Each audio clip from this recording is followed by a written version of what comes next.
لله رب العالمين، والصلاة والسلام على رسوله الأمين وعلى آله وأصحابه أجمعين. أما بعد، فيا معشر المسلمين، أوصيكم ونفسي أولا بتقوى الله وطاعته والتمسك بسنة نبيه صلى الله عليه وسلم.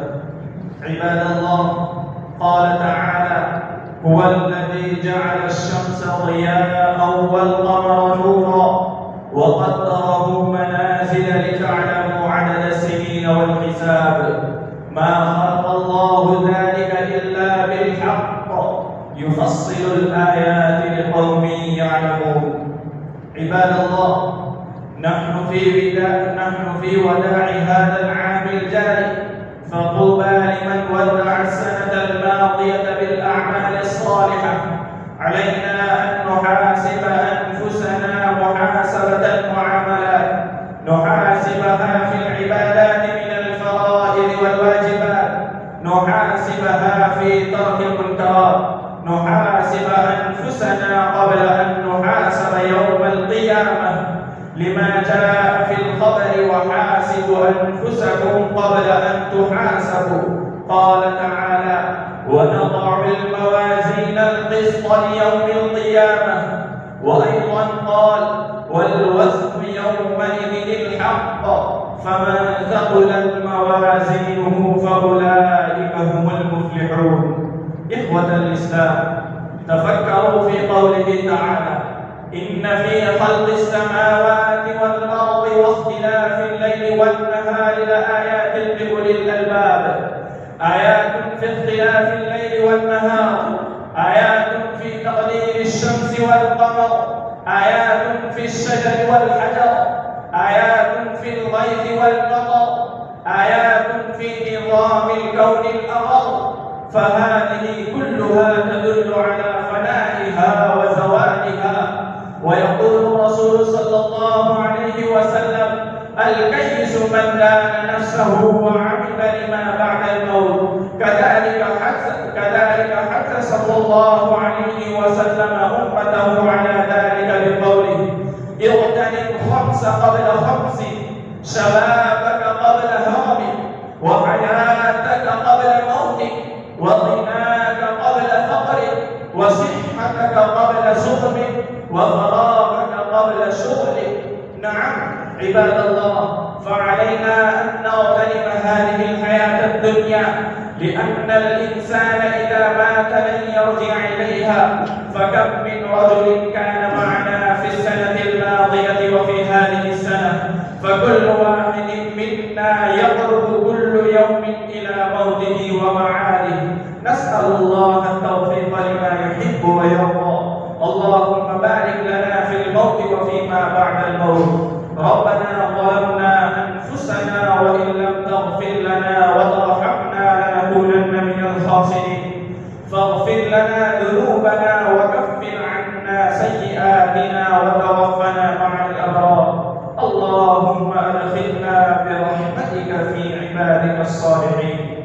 أقول قولي هذا وأستغفر الله لي ولكم ولسائر المسلمين من كل ذنب وخطيئة، فاستغفروه إنه هو الغفور الرحيم.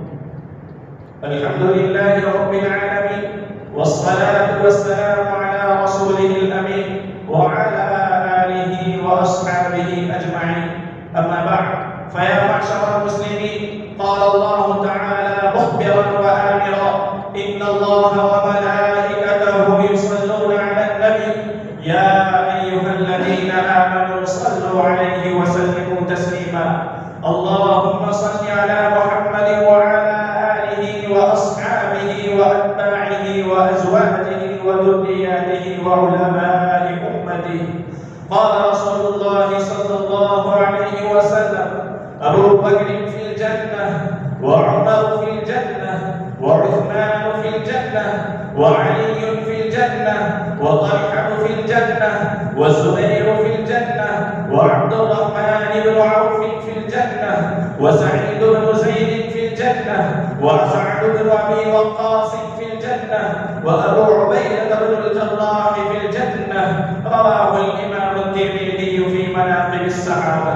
وقال النبي صلى الله عليه وسلم في شأنهم: أصحابي كلهم عدول، أصحابي كالنجوم، فبأيهم اقتديتم اهتديتم.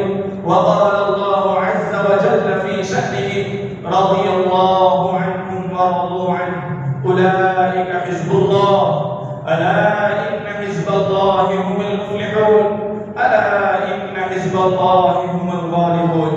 اللهم ارض عنا معهم برحمتك يا أرحم الراحمين. اللهم انصر الإسلام والمسلمين، اللهم أعز الإسلام والمسلمين، اللهم أعنا على تلاوة القرآن وذكرك وشكرك وحسن عبادتك. اللهم لا تحرمنا فضلك وجودك يا جواد يا كريم. اللهم أعتق رقابنا ورقاب آبائنا وأمهاتنا وأزواجنا وأولادنا وإخواننا وأخواتنا والمسلمين والمسلمات من النار. اللهم اغفر لنا ولوالدينا ولأساتذتنا ولمشايخنا ولأزواجنا ولأولادنا ولأصدقائنا ولمن له حق علينا. اللهم لجميع المؤمنين والمؤمنات والمسلمين والمسلمات الأحياء منهم والأموات برحمتك يا أرحم الراحمين. عباد الله، إن الله يأمر بالعدل والإحسان وإيتاء ذي القربى وينهى عن الفحشاء والمنكر والبغي يعظكم لعلكم تذكرون. اذكروا الله يذكركم ودعوه يستجب لكم ولذكر الله تعالى أعلى وأولى وأعز وأجل وأهم وأتم وأعظم وأكبر وأكبر، والله يعلم ما تصنعون. الله أكبر.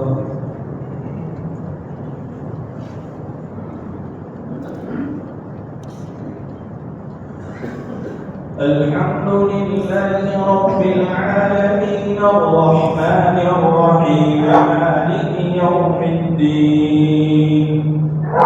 إياك نعبد وإياك نستعين.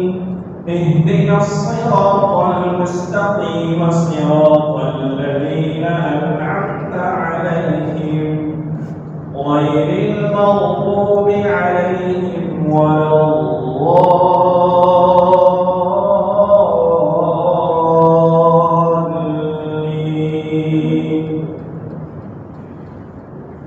إن في خلق السماوات والأرض واختلاف الليل والنهار لآيات لأولي الألباب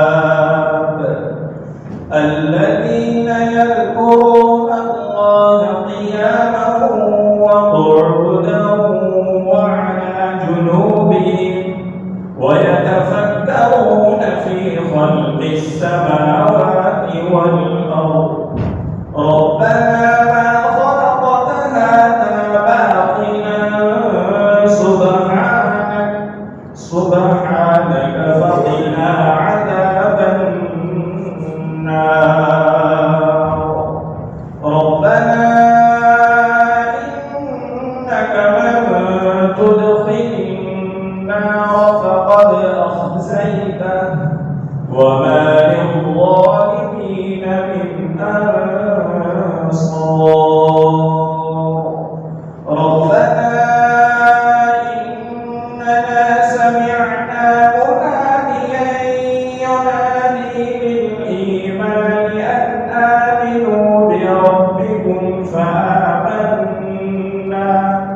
ربنا فاغفر لنا ذنوبنا وكفر عنا سيئاتنا وتوفنا مع الأبرار. ربنا وآتنا ما وعدتنا على رسلك ولا تخزنا يوم القيامة إنك لا تخلف الميعاد.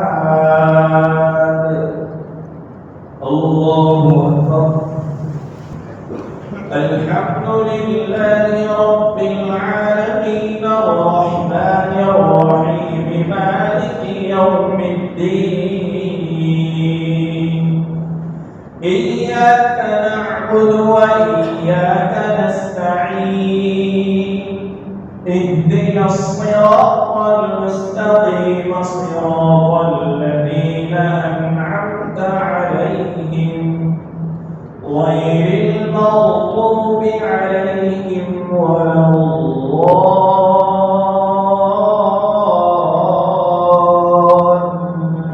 الضالين أفلا ينظرون إلى الإبل كيف خلقت وإلى السماء كيف رفعت وإلى الجبال كيف نصبت وإلى الأرض كيف سطحت فذكر إنما أنت مذكر لست عليهم بمسيطر إلا من تولى وكفر فيعذبه الله العذاب الأكبر إن إلينا